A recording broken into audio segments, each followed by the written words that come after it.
Hugh Ross is an astrophysicist, and there's no question he's a very smart guy. He's also a conservative Christian, president of an organization called Reasons to Believe. His focus is on looking at science and nature to find evidence of the biblical God's presence and care. I had the opportunity to sit down with him and discuss issues. I present here a reconstruction of our dialogue based on my notes taken right after our discussion. When you sit down with somebody for 2 hours, he's not going to give you his B and C material, but his A material, his key points. And Ross makes the very same points in his books, on his website, and on his YouTube videos. So I'm confident I have not misrepresented him in any way. The discussion went roughly the way I presented. The arguments themselves are accurate. Our respective positions. Just a little bit about myself. I started Catholic. My mother was Catholic, my father Protestant, so I grew up Catholic. And then by the time I got to college, I gave up Catholicism and became Protestant, more and more liberal Protestant, until eventually I decided the whole thing doesn't make sense. So now I call myself a soft theist, which I define as I believe in the probability of God, a general God, but not one tied to any particular religion. I get the idea that you really have issues with the Bible. Yeah, I do. Yeah. And I see you're going around interviewing Christian leaders. Yes. So my question to you is, are you a serious seeker? Or are you trying to gather ammunition against the Bible to say it's not credible? Well, it's kind of both. I mean, if you're a seeker, then I'm prepared to talk. But if all you're trying to do is, well, it's not that I'm refusing to listen to reason. It's that the reasons come out against Christianity. I'll tell you where I came from. I did not grow up in a Christian home. But through my postdoctoral studies in astronomy, I became convinced there had to be a God. And I began to look at the different religions. But I took a little different approach than I think you did. I tried to give every religion, every holy book, the maximum benefit of the doubt. Well, let me stop you there. That was my approach too. I didn't set out to disprove Christianity. I originally set out to affirm it, to see if I could make sense of it. But I couldn't. Well, I looked at the different holy books, and I found, for example, the Quran was very vague and ambiguous in terms of science and astronomy. But when I came to the Bible, I saw that it commanded that we put things to the test. And I'd been taught the scientific method ever since grade school, and that's what I saw in the Bible. Well, it doesn't strike me that the Bible recommends the scientific method of experimenting and trying. But the key is getting the right point of view. For example, Galileo. People were claiming the Bible says the earth is immovable. Yes, the earth rotates, but the text is from the point of view from the surface of the earth. And from that perspective, it is immovable. Yeah, I suppose. Well, one thing that pops into my mind is there's a passage where it talks about the pillars of the earth. So to me, that's anti-scientific, because the earth doesn't have pillars. The Bible is communicating to all generations, not just our generation. And the pillars of the earth was a very common phrase throughout the entire Semitic world. Yeah. But what I saw in the Quran is that the pillars don't move and don't shake. Whereas in the Bible it says the pillars of the earth do move and do shake. So in one case you've got a statement that's consistent with plate tectonics. And in the other case you've got a statement that contradicts plate tectonics. But the pillars of the earth shouldn't be interpreted from our 21st century perspective as some kind of column. But that's what pillar means. That's not what the text is communicating. It does to me. I mean, pillars. I don't say how you can interpret pillars to mean plate tectonics. Well, no, I'm just saying I believe pillars of the earth is referring to the mountain ranges. And so I have to be actually looking at the context and see, okay, this phrase, pillars of the earth, what does it mean in the Semitic dictionary? So that's kind of what I mean. I'm giving it the benefit of the doubt. Rather than try to look for every opportunity to rule this out as the world of God, I'm going to give it every benefit. 1 Samuel 2:8 says, "For the pillars of the earth are the Lord's, and on them he has set the world." So it's talking about supporting pillars, not mountains as pillars sticking up from the land. The word pillars appears numerous times in the Bible, and the Hebrew word used consistently means exactly the same as our understanding of the word. Strong's defines the word as a support, a pillar, or a column. So to me, pillars of the earth constitutes a significant scientific error. Looking for reasons to believe. I think you do exactly what the name of your organization suggests. You look for reasons to believe and you kind of ignore the reasons not to believe. Well, I said, let's give it every benefit of the doubt and see if it stands up.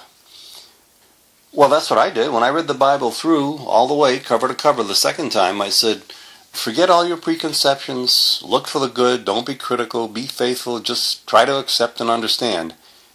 And I couldn't get too far when I said, wait a minute, this isn't right, this isn't true, this is wrong, this is irrational, this is crazy. Yeah, I ran into that as well when I was going through the Bible. On the other hand, I said this is a big book. Unlike the Quran, where you've got one book, you've got 66 books here, written by different authors. Before I reject what I'm reading here in Genesis, I'm going to see what I get in the other 65 books, and see if what I see there can help me make sense of what I'm seeing here. But you can't. I mean, if in the Old Testament it says 2 and 2 is equal to 5, and then you go to the New Testament and find a passage that says 2 and 2 is equal to 4, that hasn't solved the problem because the 2 and 2 is equal to 5 passage is still in the Old Testament. Yeah, well, if you found something that blatant, I'd say, yeah, you've got a case.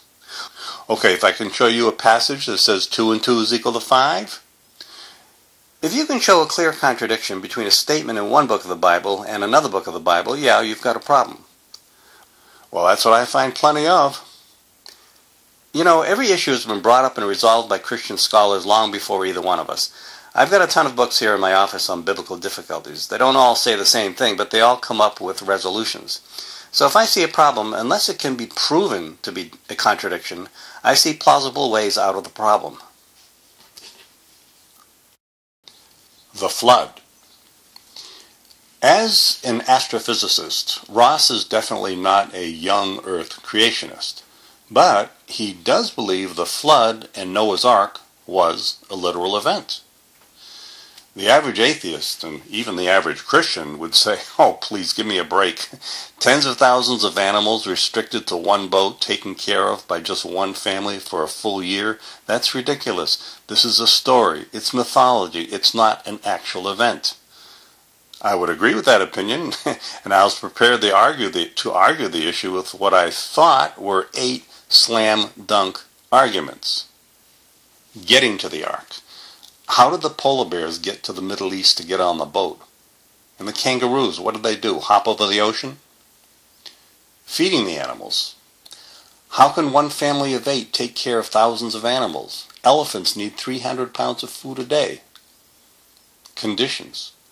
How are animals going to live in such crowded conditions? They need room to move. They fight. They poop. They make noise. Food storage. How do you store all the food without it rotting? What do the carnivores eat? Food afterwards. What did the animals eat afterwards? There was no vegetation left growing. No other meat. What did the last 2 lions eat? The last 2 gazelles? Insects. How did some insects survive as a single pair when they normally need a whole colony to survive, like bees? Seaworthiness of the Ark. Do you know that a wooden ship over 300 feet long is not seaworthy? A local flood? How could it have been a local flood if the mountain tops were covered with water? Water seeks its own level. It doesn't pile up in one area. Slam dunk arguments, right? Well, never underestimate the creativity of the Christian mind. And I got to the flood account. All the high hills were covered with water. Okay, now, what does that mean in the Hebrew language? And I discovered it was nothing like what we think it means in English. Well, it means very high water, right? The word for mountain can mean hill. It can also mean a mound in your backyard. And when it says high, it also means elevated. So I said, if I interpret this as all the elevated hills from the point of view of Noah, it doesn't have to be a global flood. It's simply a flood that goes to the extent of his horizon. So when it says the mountaintops were covered, you're saying that's just the hills were covered. And you're saying it was a major local flood, not a global flood. Yes, exactly. I gave a talk on this to a bunch of young Earth creationists, and I purposely titled my talk, Noah's Flood, Global, Local, or Worldwide. And that threw them off. I said, yeah, I agree with you. The Bible teaches a worldwide flood. But what does it actually mean by worldwide? It means the known world at the time? Exactly. The world of wicked humanity, the known world. And how far did these people get before the flood? They hadn't gotten very far. So you don't have to flood all of Europe or Africa or Asia. What does it mean when it says all the elevated hills are covered? Well, if you've got the ark floating somewhere in the Persian Gulf or Mesopotamia, then the horizon for all the highest mountains is about 200 miles or less. And so you don't have to cover Mount Everest. All you got to do is put enough water in there so that all Noah sees is water from one horizon to the other. One of the points I was going to make was that it couldn't be a local flood because God promised he would never do it again, and yet there had been plenty of local floods since that time. But Ross could have responded, local floods, yes, but not such a huge local flood. All right, I'll give him that point. I think a key factor here is whether the topography of the land would support a major local flood. Okay, here is the Mesopotamian Valley. Here's the valley, and it flows down into the Persian Gulf and the Indian Ocean. So if there are rivers here, which there are rivers here, the water is not going to build up in this valley. It's going to flow into the ocean here. So that's not a feasible scenario for a major local flood. The water will just flow out into the ocean. But if we take a look at Turkey up here, okay, here's Turkey, here's Eastern Turkey. Eastern Turkey, Mount Ararat, or the Ararat Mountains, near where people say the Ark landed. This area, if you take a look at it, you've got a lake here, Lake Van, which in fact does not have any outlet. So it is possible that this area could have been flooded. And if this lake was about 75 miles wide, when it's flooded, maybe Noah was in the middle of it and looked out on the horizon 100 miles either way and could only see water. So this is a feasible scenario for a major local flood. So I will give Ross the benefit of the doubt here. Actually, I note that in his book, Navigating Genesis, Ross places the flood here. And it seems to me you have the same problem I mentioned. The waters would not build up in the valley because you have an outlet to the ocean. The vast majority of people were dying in their youth as a result of murder. Murder was totally out of control. 19 out of 20 people were ending their life by being murdered by their fellow man. 19 out of 20? You say that like it's quite reasonable. I can't imagine any society with a murder rate that high. Well, that's why God said to Noah, from now on I will not tolerate this murder rate. It's got to be stopped. Yeah, so he murders everybody. God executes everybody himself. Well, you see throughout the Old Testament that when reprobation becomes malignant, God removes the malignancy. Sodom and Gomorrah is a classic example. I mean, it describes men coming to Lot's door to homosexually rape the two guests who were with him. Yeah, and Lot said, hey, rape my daughters instead. Well, what the text is showing you is what reprobation really is like. The reprobation was so extreme that Lot was willing to give up his daughters. But he's a righteous man. According to the Bible, Lot is a righteous man, according to the Bible. So you're saying he's a righteous man who is reprobate. That's what you're saying. Two mutually exclusive things are true. Not that he was reprobate, but that he was surrounded by reprobates. The reprobation was beginning to infect him. I think you're missing the point. Why did God tell the Israelites in Jericho, when you invade Jericho, kill every man, woman, and child? Kill all. Yeah, you want me to believe in that God? That's one of the worst things in the world to do, to demonize a whole group of people in order to justify violence against them. Well, okay, go to a surgeon, and he says there's a malignant tumor attached to your intestine. I want to take it out. And if I take it out, it'll save you. But if I leave that tumor as is, you're going to die. Okay, well, we have to take out certain tumors, like Adolf Hitler or the Nazis. Okay, I agree. But a whole city, down to every child, I can't buy that. The animals on the ark. There are several Hebrew words used for animal, and the most interesting one means what I call a soulish animal, an animal that's in relationship with human beings. And those were the animals that Noah was to rescue, one pair, and the rest of those animals were to be killed. And there's a theological reason for that, because the rest were in relationship with wicked man. They were tainted. But the bottom line on the number of animals is that there were no polar bears aboard the ark, no penguins, no need to take a bunch of insects, because they're not in that category. They're not soulish animals. Well, I still think it's pretty cruel of God to drown all the animals. Well, it's not cruel if what he's drowning are those animals that are tainted by human sin. For example, you have to put down a dangerous pit bull. But there were millions of animals that didn't have any contact with humans. Wait a minute, let's get back to the question of how 8 people are going to take care of all those animals on the ark. I know the San Diego Zoo has something like 5 or 6 animals per staff person, whereas with 8 people on the ark, they would have to take care of at least 1,000 animals each, which would be impossible. Well, it may be as high as 1,000, it may be in the hundreds. It's certainly not as high as 5,000 animals. It's much smaller than that, because we're talking about just those animals that are bonded to human beings. So you're saying lions are bonded with humans? I mean, generally they're not. They eat humans. Right, however, in ancient times, people would tame lions as companions and pets. I knew a guy at college who brought his lion to class every day. Yeah, but that's not the normal thing. The normal thing is that the lion will kill you. Exactly, and so will the wolf. Yet, we have dogs in our homes. I mean, we kind of bred them to get the characteristics we wanted. They're very social animals. Most cats aren't. Most cats are loners. But lions are social, and their favorite companions are other lions or human beings. They love being around humans. Well, that raises the question. Once the lions got off the ark, what did they eat? The last 2 antelopes? Well, I believe that Noah and his family had to take care of these animals. It actually says that in the text. Take care of them, take provisions on board. Right. And so they probably took 2 years of supplies. Now, the water, it's raining, you're going to have water. Okay, you've got water. They've got to take food on board for all these animals, which I think is why the number of animals was not that high. Now, I read an atheist article about the excrement problem of Noah's Ark.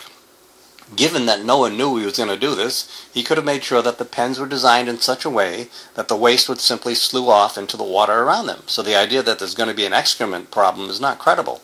I think it's very credible. I think you're thinking in terms of theory. In reality, things are much more difficult.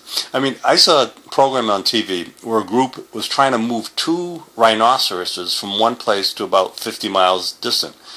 And it took them 2 years to do that with modern equipment and sedation. It was very difficult.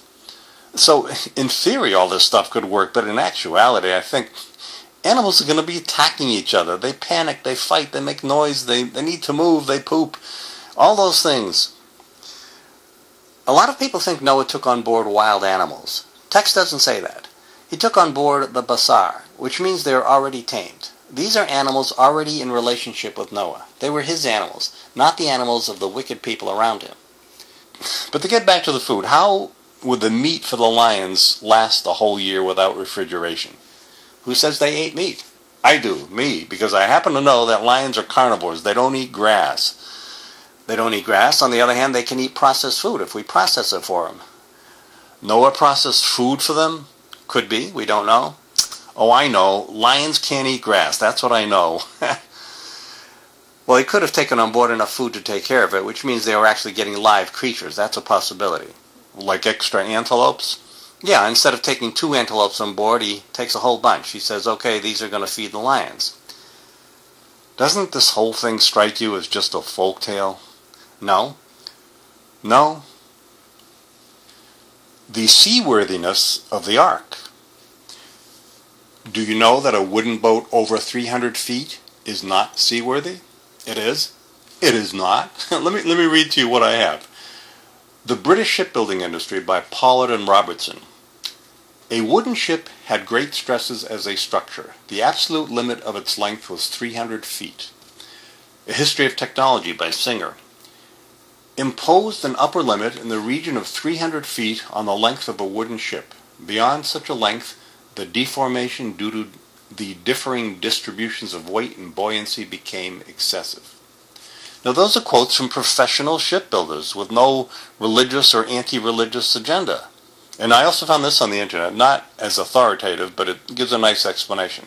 Quote, "If you try to build a boat longer than 300 feet, you will necessarily have seams between the beams both lengthwise and crosswise.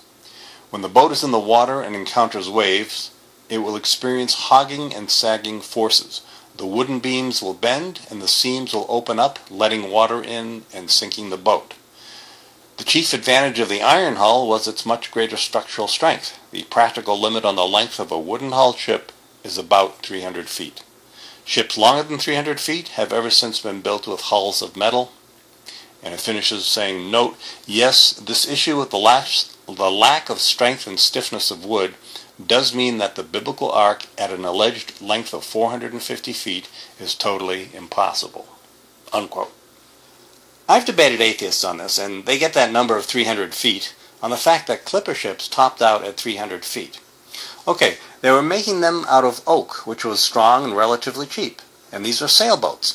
But the ark was not a sailboat. It didn't have masts that had to withstand wind forces. But what's interesting is that God was telling Noah to use gopher wood, which is a very strong, high-quality wood. In terms of that 300-foot limit, that's not a problem. But that's what shipbuilders say. They can't build a seaworthy boat over 300 feet. No, what I'm saying is the clipper shipbuilders, they were trying to make a profit. Oh, okay, I get your point. They wanted to use cheap wood. They wanted a sailing ship that would sail fast, be cheap to build, and be able to carry a lot of goods. These are not issues for Noah. He was not trying to make a profit shipping goods to England. So economics wasn't the pressure that it would be on the clipper shipbuilders. But it seems to me that any boat made out of timber, of any sort, is going to be subject to all the stresses and strains and is going to fall apart, no matter how strong it is, because it necessarily has seams, whereas metal can be seamless. My dad used to work with Australian gum. It's an incredibly strong wood. I mean, literally like having a steel beam. I've written extensively on the flood. I've had theologians review my material, and Hebrew scholars and scientists. That's one thing we do here at Reasons to Believe. We practice peer review before we put stuff out. Giants and 900-year-old men. The Old Testament talks about people who live for hundreds of years, and it mentions giants. So how come we haven't found bones of these 10-foot tall people? They decay. Oh, you've got an answer for everything. Okay, how many bones do we have of people that have been dead for 3,000 years? We've got some, and they're not 10 feet tall, and they lived 40 years. They didn't live 900 years. It's got to be the right conditions for the bones to be preserved. So none of these big ones survived then. Well, there were probably fewer than 1,000 of them, and talking 3,000 years ago, the highest probability is that none of them would be preserved. You don't think it's much more reasonable to interpret this as just folklore? People who lived 900 years, people 10 feet tall. You think that actually happened? Okay, it says people, at least some people, live these long lifespans. Is this credible? And this is something that scientists have been looking at. One reason why you're not going to be able to live long is because you're exposed to igneous rocks. In those igneous rocks are uranium and thorium. If you live in Los Angeles, you're not going to live past 120 or so because of all the exposure you get to igneous rocks. Otherwise, we'd live to be 900? No, there's another factor you've got to deal with. Why we can't live to be 900? Cosmic rays. So if you live in Denver, your lifespan is shortened by 3 months because you get exposed to that many more cosmic rays. So, back in biblical days, there were less cosmic rays back then? Yeah. Astronomers have actually discovered a supernova remnant in one of the constellations. It erupted thousands of years ago, and it's responsible for over 95% of the killer cosmic rays, that one event. So here's the scenario. You're living before that supernova eruption, you have the potential of living a long time. After that supernova eruption, you don't. And what you notice in Genesis is that beginning with Noah and ending with Abraham, you've got an exponential decline in lifespans, and that would fit the radiation scenario. I tried to do some research on this igneous rocks and supernova cosmic rays claim of his afterwards online, but I couldn't find anything that would support his conclusions. Sure, cosmic rays can be harmful, but I don't see how an absence of such rays leads to 900-year-old humans. It seems to me that Ross knows all this scientific stuff and makes unwarranted inferences from the data. And people believe him because he's knowledgeable on the data. As someone on the internet writes, quote, I believe Ross has very selectively gone through the scientific literature to pick out bits that support his theology, but his science is usually correct. So you see how my meeting was frustrating. He'd make all these scientific claims, and I, not being a scientist, had no way to refute what he was saying.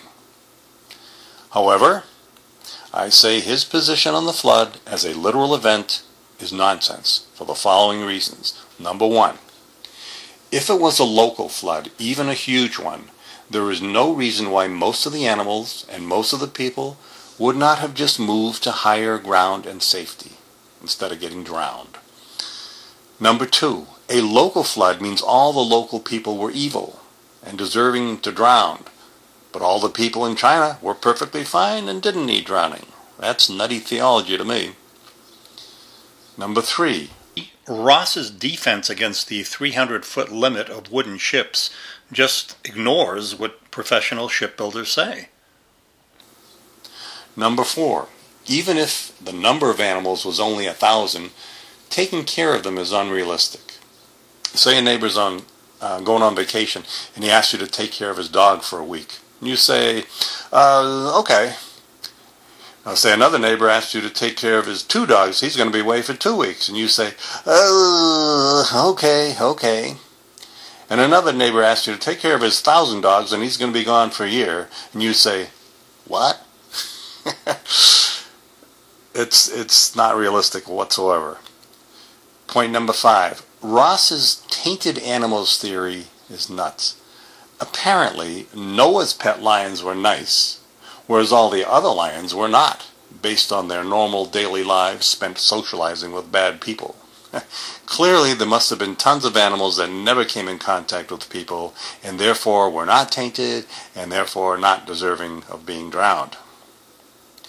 Number 6, if the concept of soulish animals is so key, why didn't the Bible point that out? Genesis 7:4 says, every living thing that I have made, I will blot out from the face of the ground. That doesn't sound like only higher functioning soulish animals. Mormonism. I was invited to address the physics department at Brigham Young University, and I talked to the chairman of the physics department and said, look, you know who I am, right? I'm very critical of the Mormon texts. And he says, we are too. You don't think we all believe this stuff, do you? And I said, I thought as committed Mormons you generally believe this stuff is true. He said, oh, none of us in the physics department believe this is true. Well, then why are you Mormons? Exactly. He said, it's the relationships. We're born in Mormon families. We have guaranteed employment. We have guaranteed relationships with the community. My family, my wife. I'm not going to throw that away. But no way I believe this stuff in the Mormon text is true. So I said, fine, I'll come. Under those conditions, I'll come. The theology department got wind of it and said no. They put the kibosh on it. They didn't want me on their campus. The scientific foreknowledge in the Bible. I'm finding places in the Bible where it's clearly, reliably predicting future scientific discoveries and future human historical events. I didn't see that in any of the other holy books. I was impressed that the Bible had predicted all the fundamental features of Big Bang cosmology thousands of years before astronomy even... Well, it doesn't say anything about the Big Bang or an explosion. It just says the world came out of nothing, which, okay, it doesn't contradict the Big Bang. Well, I noticed the Bible, unlike other holy books, speaks about the beginning of the universe as the beginning of space and time. The other holy books say space and time already existed and God creates within space and time. I saw that difference. Okay, good point. It also says the laws that govern the universe don't change, the constant laws of physics, and that the universe continually expands from its creation event. Okay, and you base that on one passage where it says stretches out or something? Well, it's referred to over and over again in different biblical texts. It's literally speaking of a continual expansion of the universe. Miklos Shermer and I debated this. He says all these passages are simply figures of speech. I said, no, it's written by different authors making different kinds of statements using different verb forms.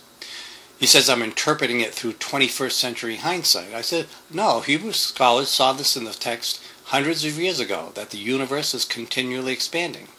The Bible says this thousands of years before any astronomer knew of the expanding universe. And yet, the Bible talks about the stars falling to the earth, which is impossible. It's like 1,000 basketballs falling onto a penny. They don't fit. Well, the word star there, the word astrid in Greek, it can mean star, it can mean planet, it can mean moon, it can mean asteroid, it can mean meteorite. It's probably referring to meteors. So stars doesn't have to mean stars, it can mean meteors. The Greek word astrid means any bright phenomenon in the heavens. So again, we have to be aware of the Hebrew language. You've got answers for everything. Also note that the Bible talks about entropy and the law of decaying, Romans 8:20-22. In fact, measurements have been taken on the cooling rate of the universe, and they match the biblical predictions down to 0.1%. Really? I'd have to look into that. I spent an hour searching Ross's website trying to find this alleged precise biblical prediction of the cooling down of the universe. I couldn't find it. As I say, I think Ross's science is strong, but his interpretations of the Bible as supporting the scientific data are ridiculous. Physicist Sean Carroll thinks Ross is a crackpot. I think physicist Sean Carroll is a smart man. Mathematical errors in the Bible. There's a place in Chronicles where it talks about a large basin. It says it has a diameter of 10 cubits, and it says the circumference is 30. Does that bother you that it doesn't say 31.4 for the circumference? No, it never bothered me. I see this in lots of places in the Bible where it rounds off. What's the big deal? It's rounding off to one place of the decimal. Pi equals 3. Big deal. It's nothing to worry about. But I would think it would be a little more accurate. All right, so where do you draw the line? How much can you round off? What if it said the circumference was 50? Well, if it said it's 50, now I've got a problem. Then you'd give up your religion, right? You'd give up your religion if it said 50. If I found several examples like that, I'd say yes. Okay, all right, you ready? Here it comes. The same passage goes on to talk about the volume of water that this basin holds. And if you take the figures and do the math, it's holding twice as much water as a basin of those dimensions can hold. Well, scholars have dealt with that, and it's kind of like the cubit. There's 3 different cubits. No, but it's using cubits in this one situation. It's not going to be using different cubits for this one situation. What I'm saying is there's some dispute about exactly what that volume measurement is all about. I mean, when it talks about how many gallons there are in the Hebrew bath. Exactly, and that's what I'm saying. The bath measure is kind of like the cubit measure. It varies how many gallons it was. I read 8 gallons, and maybe from 6 to 10. So even if you take 6, the lowest number, it's holding a lot more water than it could possibly hold. It could be a lot less than 6. Oh, you're just making that up to get out of the contradiction. Oh, before I forget, one of my big objections to Christianity, and this is a significant point, I think. When Jesus says, most assuredly, he starts a sentence with most assuredly or truly I tell you, what does that mean? Does that mean Jesus is saying, listen up, I'm going to tell you something that is subject to interpretation and fine distinctions in the meaning of words and in the context of our particular culture? That's not what he means. What he means is, this is straightforward language. Listen up. I'm telling you this, it can't be misunderstood. That's what the preface, truly I tell you, or most assuredly, that's what that means. And yet you Christians, what you constantly do is all this reinterpreting.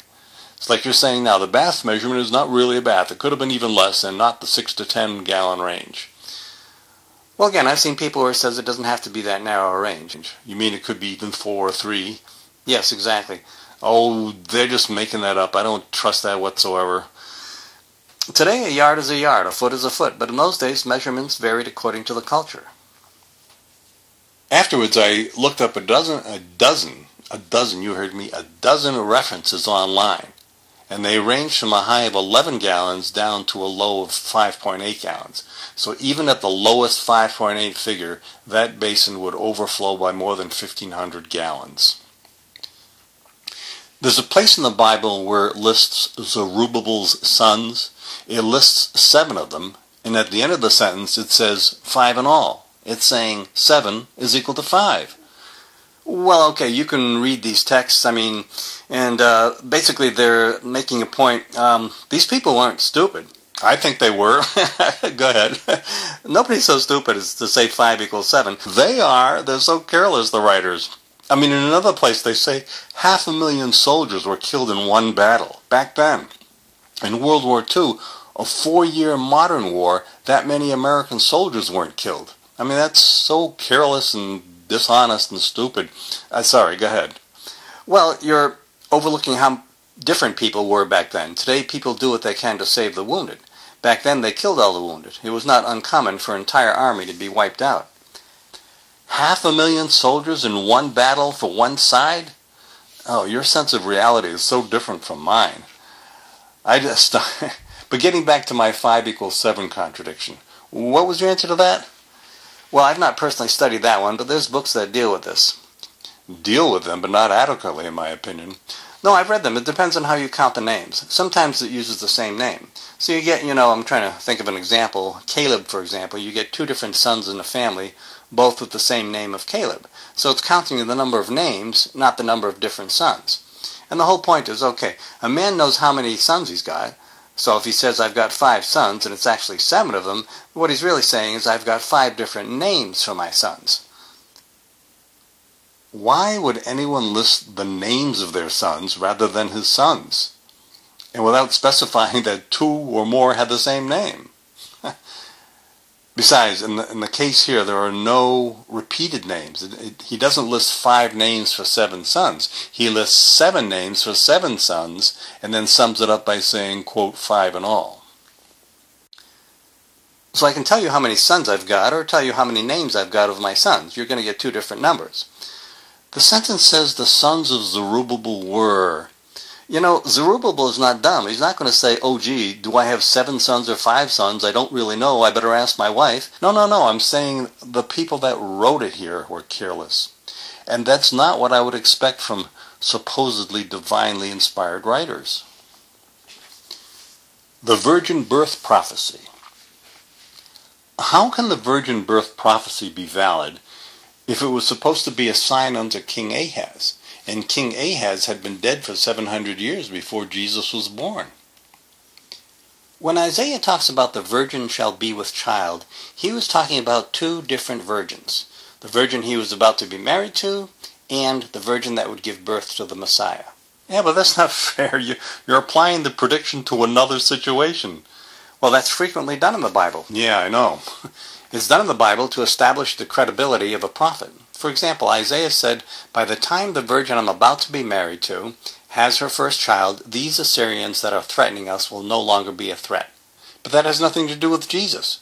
It doesn't.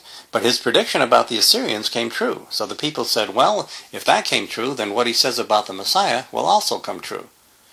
You're making 2 people out of that now. It only predicts 1 person. Well, notice it gives 2 names. Maher Shal al-Hashbaz, the name of the child his future wife is going to give birth to, and he also says Emmanuel. Well, Jesus was not named Emmanuel. That's one of his names. Nobody ever called him that. The prophecy applies to 2 different times. Should a book of God be that abstruse? Shouldn't it be straightforward?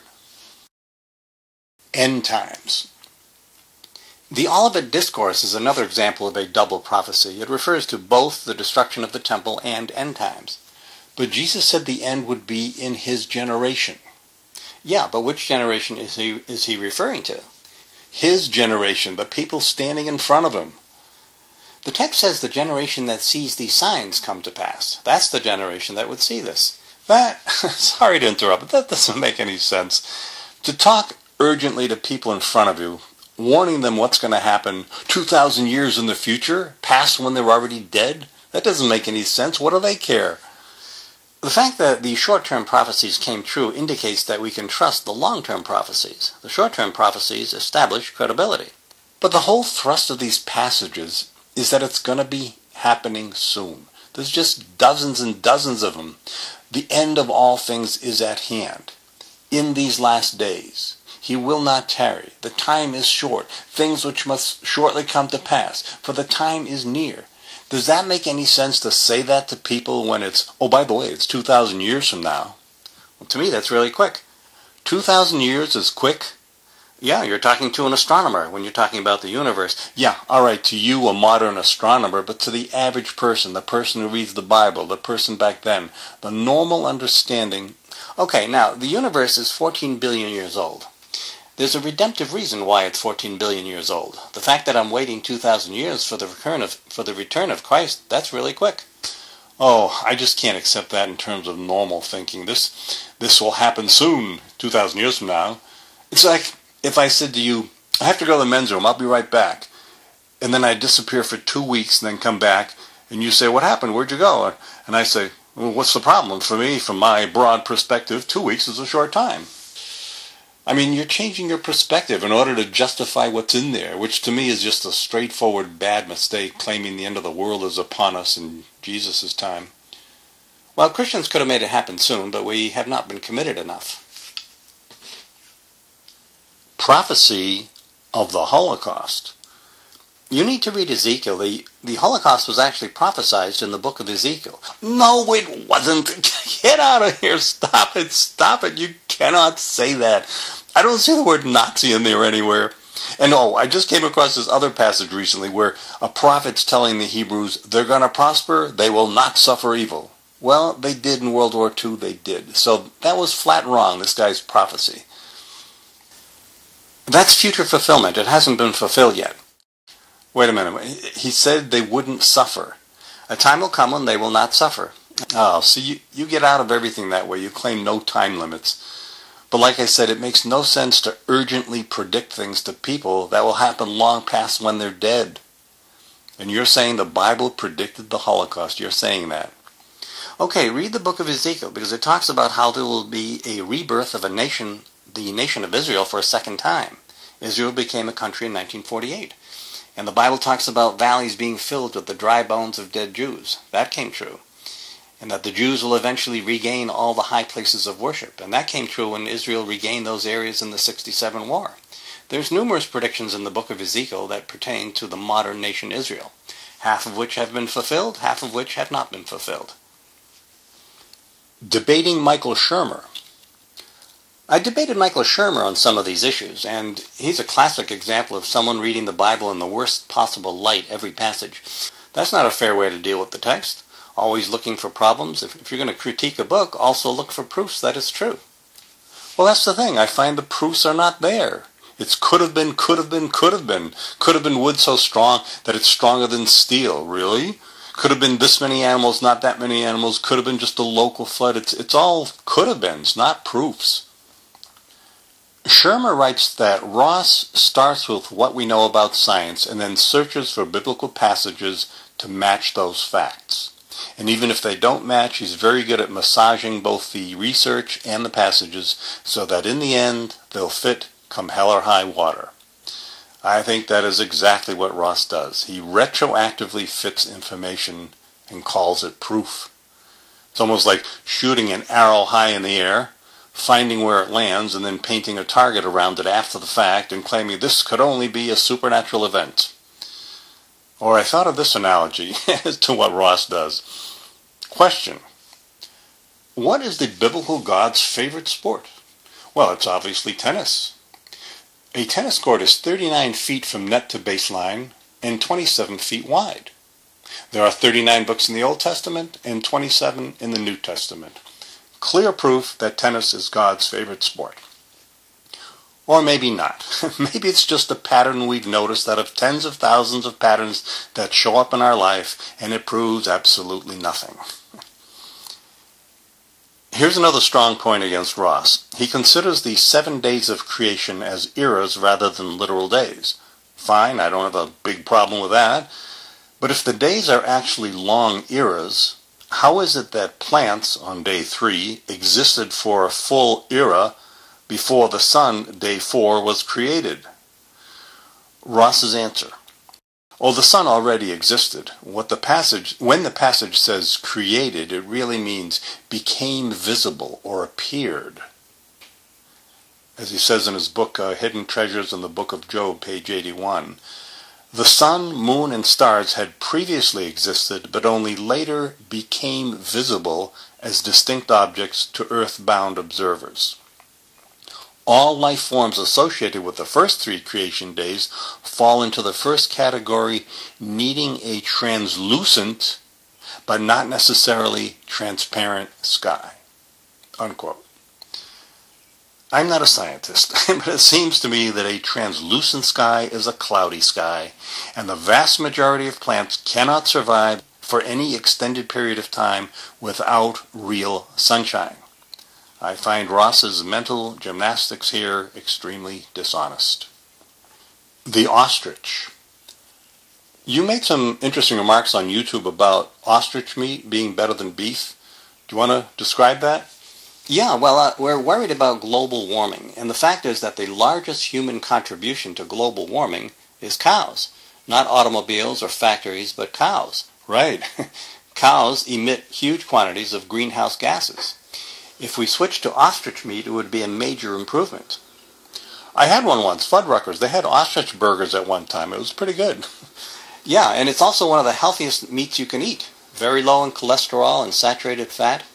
And it would be a lot cheaper to raise than beef because you could put the ostriches a lot closer together than you can put the cows. And the amount of greenhouse gases that ostriches emit is far lower. So, this is a no-brainer.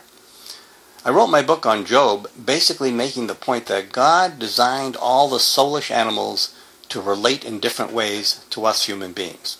And God is basically saying, look, I designed them to serve and please you. They serve and please you each in their own distinct way. The book of Job helps us understand ostrich behavior, the behavior of donkeys, the behavior of horses. But it's wrong about the behavior of ostriches. It says ostriches are harsh, uncaring parents, but they are in fact good parents. I've written on that. I've been to Africa several times and talked to people who are zoologists there. And what they were pointing out to me was that the biblical text, where it talks about the ostriches, they'll ignore their eggs and leave them undefended.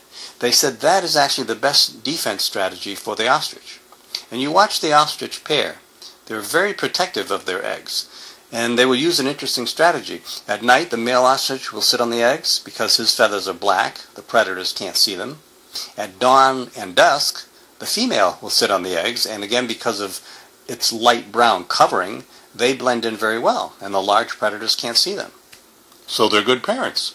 Now, during the daytime, they abandon the eggs, because the best strategy for defending the eggs is simply to run away from the eggs in the daytime, and leave the eggs exposed and hope the big predators won't find them.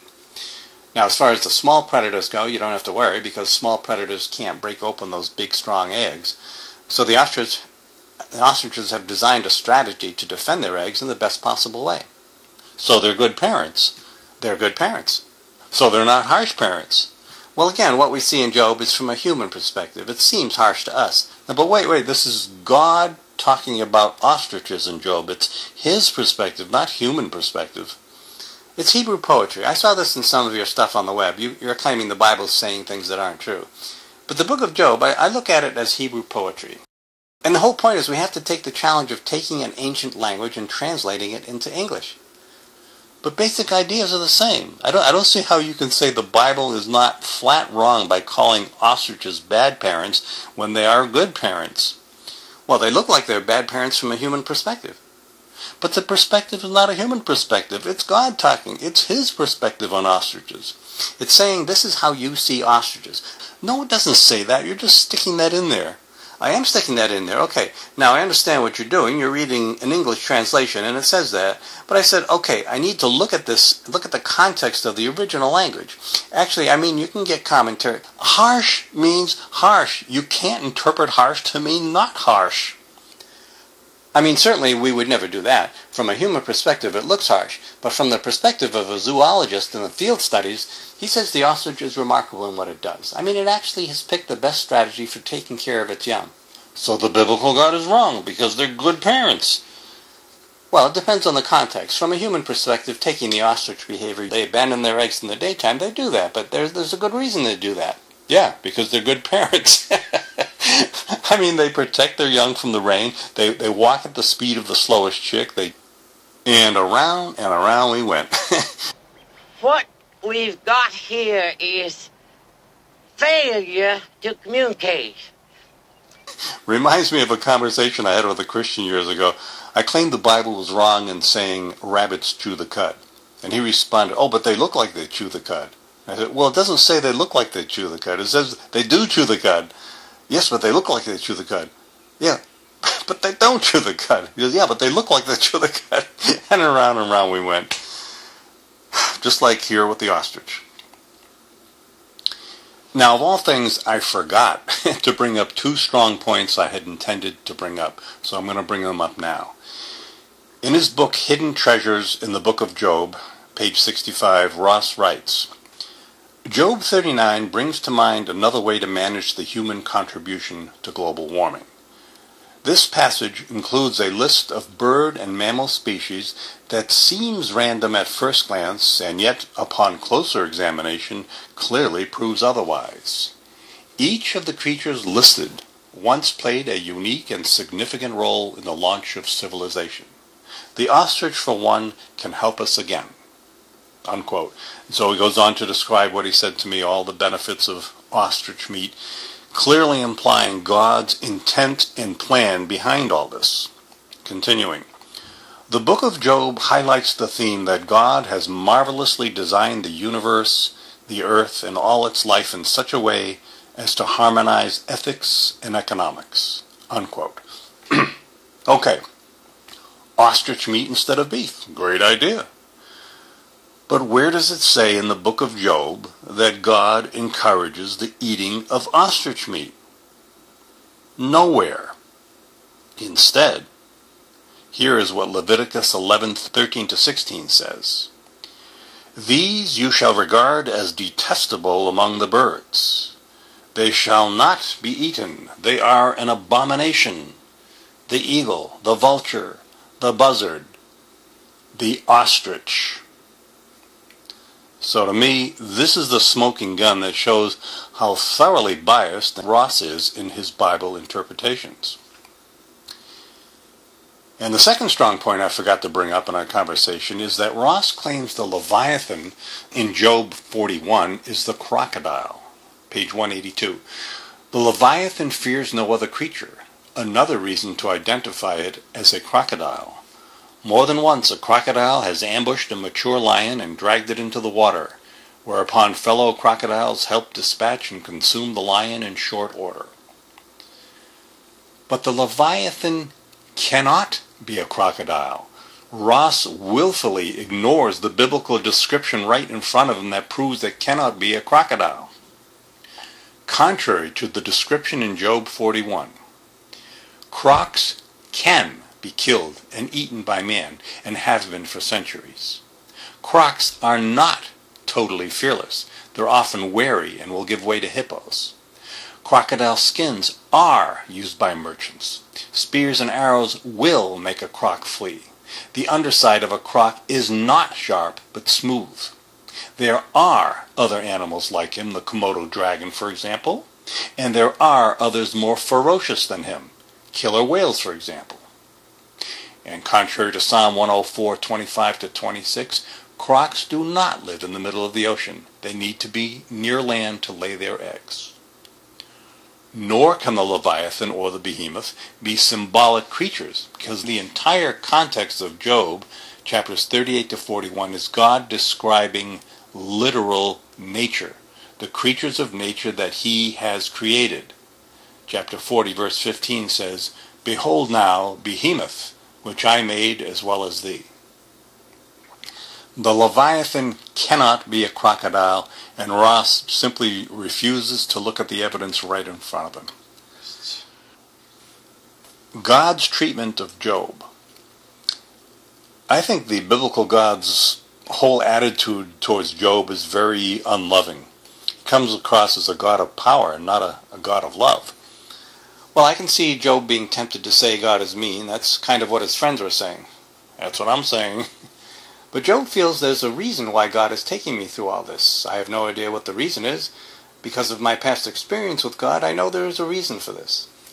But God doesn't say to Job, yes, I understand your concerns, I sympathize. He doesn't say that. He says, who are you? I'm God, you're not, be quiet, shut up. That's what he says. I can't believe in a God like that. The big issue, the problem of evil, is being dealt with. The problem of suffering is being dealt with. And why the Satan character? What's going on there with Satan? Yeah, but is that relevant to the fact that the God in the book of Job is a mean God? He's not a nice God. He's not a loving God. Well, okay, I think you've got a point, but God is actually using Satan as a tool to bring redemption to billions of people. I don't understand. How does what happens to Job redeem billions of people? Well, the amazing thing is how Job is able to give a crystal clear presentation of how we can properly come into an eternally secure relationship with the Creator of the universe. By submitting yourself completely, eh? Biblical morality. Actually, to me, moral issues are more critical than scientific ones. Psalm 137:9. Happy shall he be who takes and dashes your little ones against the rocks. To me, that's got no business in any book of God. And you're saying there's some sort of emotional context that makes that all right? What you're getting is the feelings of King David. That's how he feels, okay? He's being honest with his feelings. He's being cruel. Why do you call cruelty honesty? Again, as you go through the book of the Psalms, you know, God calls David a man after my own heart. Yeah, exactly. Yeah, go ahead. Having read through the Psalms, I can see what God is saying here. God knows how we feel, but we often hide our feelings from God. But the thing about King David is that he wore his feelings on his sleeve. The man was a murderer. He was, but you know, he never hid anything from God. Charlie Manson doesn't hide his feelings either. I know, and David was quite clear. He admitted he was a sinner at the time he was conceived. How can David basically be a sinner if he's a man after God's heart? It says he's a man after God's heart, yet he's a murderer. Right, but he repented. Yeah, he was forced to repent. Well, God sent, Nathan. He gave that little parable, and when David said, show me, who is this man who did this? And he said, you are the man. Yeah, so that makes David a pretty pathetic person. It does, but here's the key. He could have had Nathan killed, but he didn't. He said, you're right, I'm the sinner, I'm wrong. But he can't be. He's a man after God's heart. Well, notice all the heroes of the faith are all sinners. They're all sinners. Yeah, sinners who grovel to God. Those are the heroes of the Bible. Well, what impressed me when I picked up the Bible, because when I looked at the other holy books, the heroes of the faith of the other holy books are flawless. I said, people aren't like that. What I appreciated about the Bible is that it gave us the honest, unvarnished characters of these heroes of the faith. That doesn't get past the thing that David is a man after God's heart, yet he was a murderer. Okay, I looked at that and said, why is God calling a man after his own heart? What persuaded me is, number one, David did not hide his sins. He didn't hide his flaws. He didn't hide his emotions from God. He was honest with God. Whereas the rest of us, we like to hide. We like to run.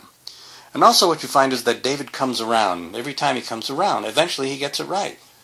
I despise anybody who kills somebody to get his wife. That is an immoral human being. It certainly is. Well, then he's not a man after God's heart. Well, he's a man after your God's heart, but not my God's heart. Jesus and morality.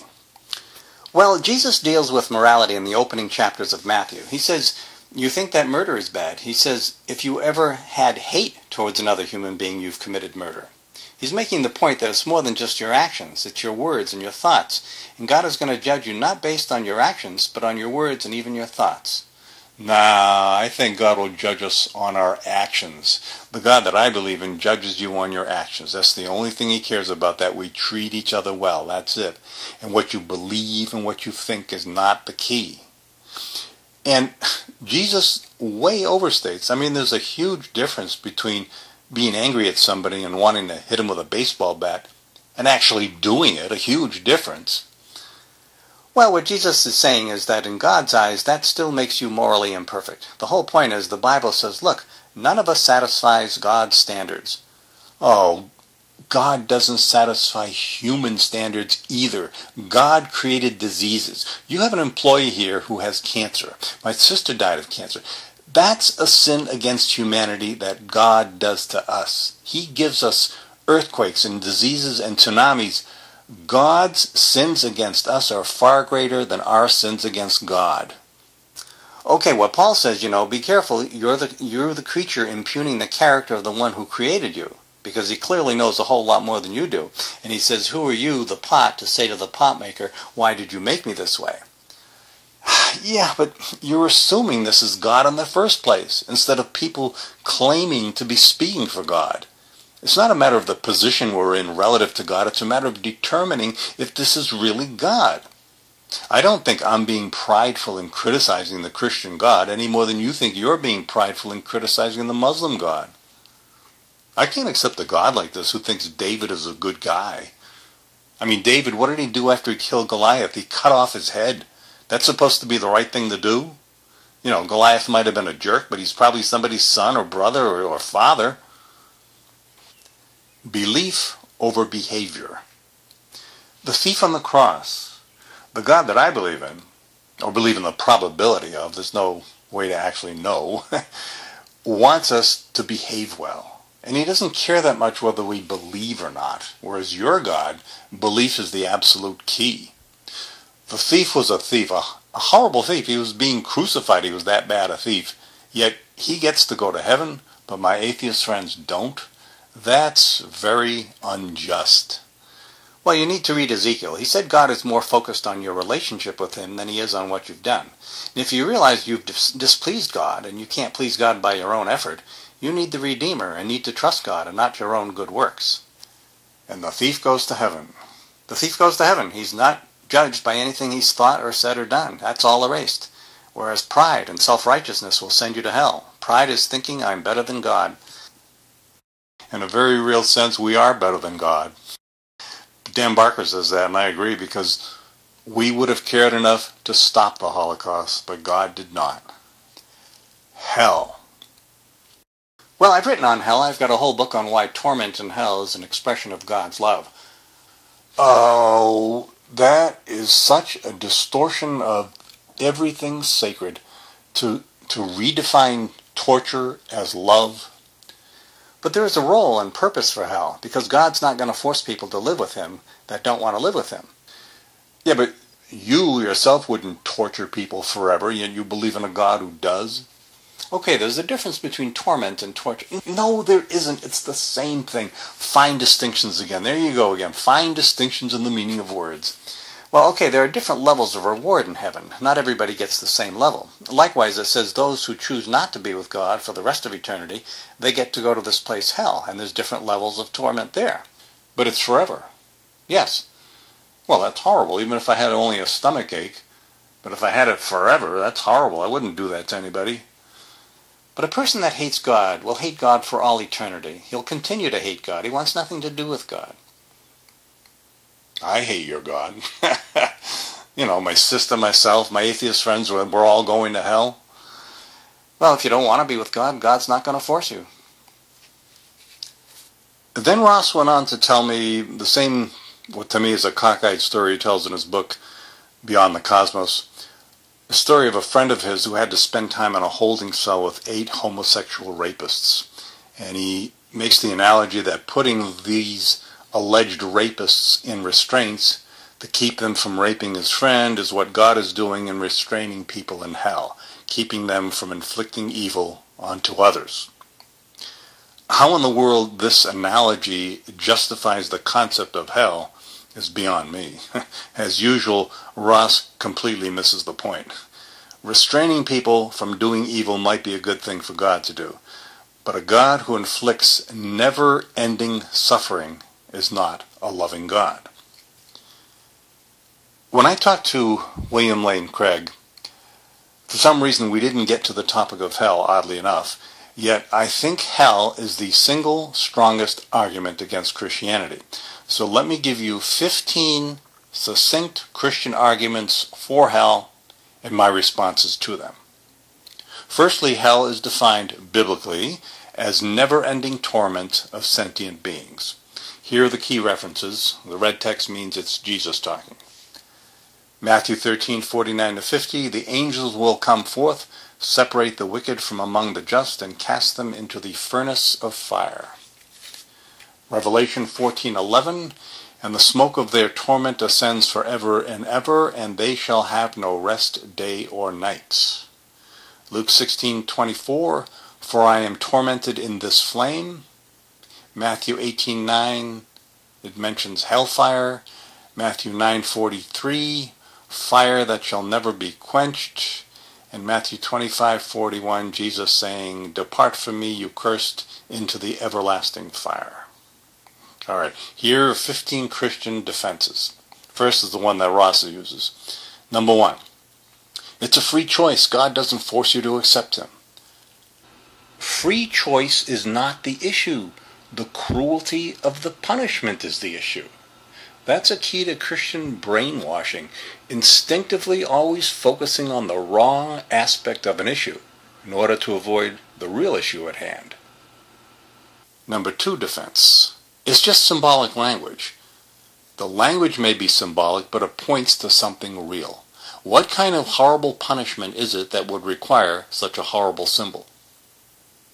Number 3, hell is separation from God. Yeah, but it's more than just separation. Jesus uses images of fire, flame, and furnace. You cannot ignore the imagery Jesus uses. Defense number 4, everyone actually deserves hell.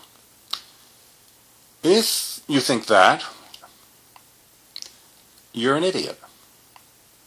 Defense number 5, there are very few in hell. No, biblically, narrow is the gate, and many are called, but few are chosen. Number 6, the unreached have general revelation. Yeah, but they're judged on belief and submission, not behavior. Your God still sends millions of good atheists to hell. Number 7, hell is not a necessary belief. Yes, it is. Otherwise, you're not a Christian. Jesus taught hell. See the quotes above. Number 8, Jesus said it, so we must accept it. That is a prime reason to reject Jesus. He was a religious extremist. Number 9, the denizens of hell continue to sin and to reject God. Well, you don't know that, and even if it's so, God is a monster to keep torturing them instead of just putting them out of existence eventually. Number 10, infinite punishment is appropriate because you slapped the face of an infinite entity. Punishment should be proportionate to the crime, not the status of the person sinned against. Also, a finite slap does not require infinite torture, especially because God has not given us that much evidence of his existence. So to reject him is a reasonable position and not a horrible, immoral deed. Number 11, it's the smoke that is eternal, not the torment. The smoke could not rise eternally without its cause, the torment of sentient beings also being eternal. It says they have no rest day or night. Number 12, forever does not mean forever. Yes, it does. Here's what a Greek lexicon says. Quote, literally, into the ages of ages, the strongest expression of eternity of which the Greek is capable. 13, forever means for a period of time. No, it doesn't. You're just changing the definition to get out of the problem. 14, so you think Hitler should just get a slap on the wrist? No, I think he should be punished severely, but not forever. I mean, after a while, it's just pointless cruelty. 15, maybe the concept of time does not exist in the afterlife. Who knows, but the point is that Jesus let people, he allowed them to understand it as such, eternal, ongoing torment. I think believing in a God who has a hell is immoral, and Christians should rightfully be ashamed of themselves for believing such a thing. Ashamed of themselves. That's my opinion. Okay, thank you for your time. I thoroughly disagree with you, though. I'm going to leave 1 minute of extra space here at the end so that I can add in the form of text any reply Ross may wish to make in the future. That way he can actually have the last word. I'll rest with the arguments I've made. Thanks for listening.